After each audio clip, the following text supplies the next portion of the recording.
Hi, and welcome to Brain-Friendly Presentations, where we talk about how to present based on how the brain receives, processes and remembers information. My name is Ákos Gerold, and today we are going to talk about the fear of public speaking and how to overcome it. I'm going to share the story of how I overcame it and how I help others overcome it as well. So, the fear of public speaking, or as it's also known, glossophobia, is rather widespread. Before we go into how to overcome it, I would like to deal with two very widely spread misconceptions. The first one is that the fear of public speaking is stronger than the fear of death. You see, there's apparently some research or a questionnaire or something that claims this, but I have to say that I'm a little doubtful. Think about it. If somebody put a loaded gun to your head, threatening to pull the trigger unless you speak in public, would you not speak? Completely irrespective of how big the audience is that you have to speak to? My guess is that we would all speak. So, while I'm not trying to diminish how big glossophobia can be in some people, it is probably an exaggeration to say that it's much larger than the fear of death. Now, the second misconception I would like to deal with is that people who are very experienced at public speaking or who don't fear public speaking actually do it without any fear whatsoever. Well, think about experienced sports people, including the very best in their sports. People who are multiple Olympic champions, people who are multiple Grand Slam champions, who have won everything that can possibly be won in their sports. Every time they step on the pitch, every time they step on the court, they are still nervous. Why? Because it matters to them. Because how they perform matters to them. Think about TV presenters. TV presenters speak in public daily for years. They've been trained how to do it. They have all the support. Still, before showtime, before they go live on air, they are going to be nervous. They are nervous. So it's not that people who have a lot of experience speaking in public are not nervous. They will be nervous. They may be even a little afraid of it. The question is if this fear is debilitating or not. If it's debilitating, then of course we need to help. But if it's not, then we can cope with it, and you need to understand that it's absolutely normal to be afraid of it. The reason why it's normal is evolutionary. You see, for millions and millions of years, we lived in nature in groups between 50 to 150. The reason for this was safety. It's absolutely clear that, for example, in the African savannah, where our ancestors used to live, and elsewhere as well, our chances of survival are not that high if we are alone. There are all these big cats and other animals that want to eat us. So being a member of a group was crucial for survival. And that meant that if we did something based on which the group might ostracize us, then this could most likely lead to certain death. Because as I said, alone we can't survive. And of course, one situation where the rest of the group can judge us, can form an opinion about us, is when we speak in public. And that's the same to this very day. The only difference is that the consequences are not life and death anymore. Yes, it may affect your career. Yes, it may affect your promotion or how you are perceived. But that's why we know how to deal with the fear of public speaking. So let me tell you how I overcame it, because how I help people overcome it is based on that. You see, for instance, when I was at university, each time I had to speak in public, and it wasn't a presentation, it was just taking part in a class discussion. And that meant speaking in front of my fellow students, the people I have been studying with for years, and one of the teachers who has known me for years. I was one of the 3 best students in my generation. Still, each time I would just contribute for a minute or 2 in a class discussion, I would start sweating very profusely.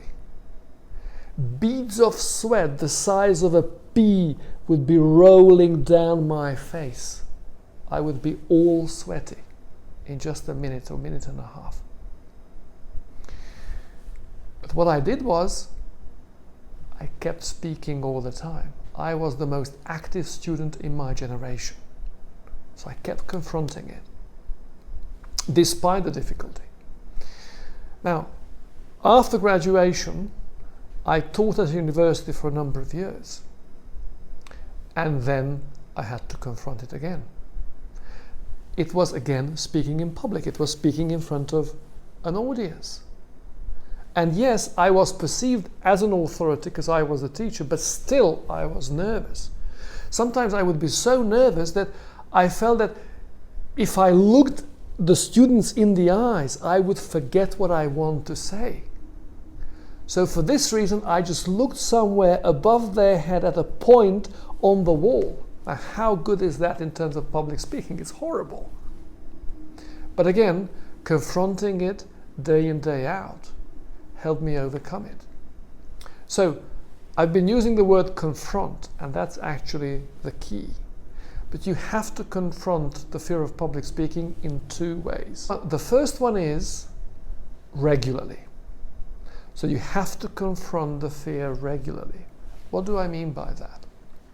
Just as I said, day in, day out when you teach, day in, day out when I was speaking in public for short periods of time in class discussions, I did it despite my fear. In a way, it functions similarly to how I started using flip-flops. You see, for many, many years, I would never ever buy flip-flops because I didn't feel, and I thought I wouldn't feel comfortable, and when I tried it, I didn't feel comfortable with something between my toes.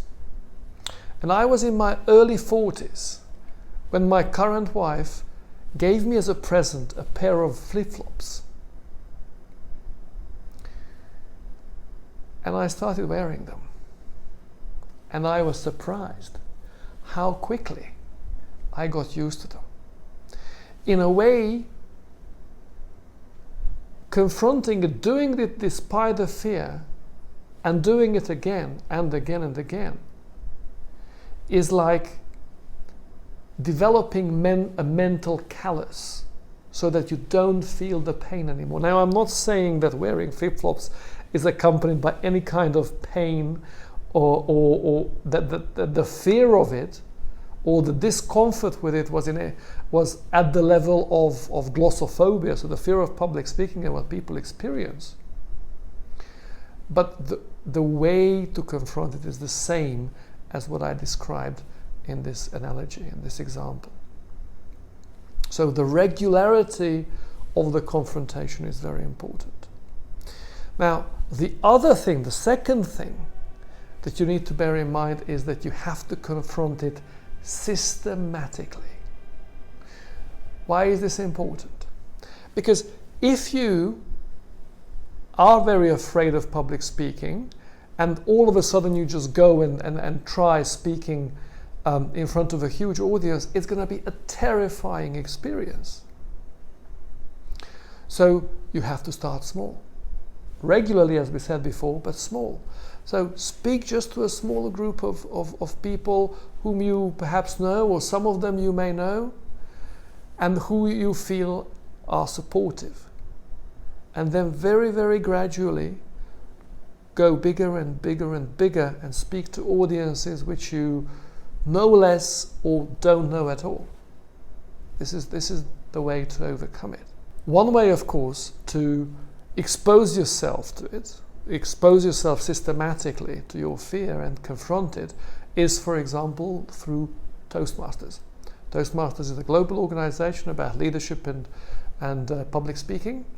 And the clubs, so it's organized in clubs where you can go as a member or even as a non-member, and you can speak in public to a very supportive audience, some of whom you may know, most of whom you probably won't at the beginning.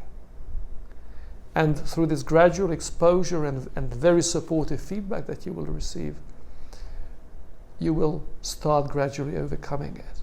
Another way is, of course, to talk to somebody like me, and I can help you with that. For instance, last year I helped a CEO of a multi-million company overcome his public speaking. In 2.5 months, I took him from avoiding any kind of public speaking opportunity whatsoever, which actually very often meant, because he was receiving invitations regularly, so avoiding them meant that he had to lie that he was too busy, and he would send one of his right-hand people to speak instead of him. So going from there to speaking at a large international conference and being one of the main speakers there in 2.5 months, using these exact principles. So if public speaking is something that you want to, or presentations is something that you want to improve at, or overcome your fear of public speaking, or overcoming your fear of public speaking is something that you want to achieve, give me a shout. Or if you're just looking for free advice and tips on how to be better at all these things, go to my website. You'll find more there. Subscribe to this channel, because I'll be putting out videos about public speaking related topics on a regular basis. And if you like this, just hit the like button. Thank you very much. Take care and happy presenting.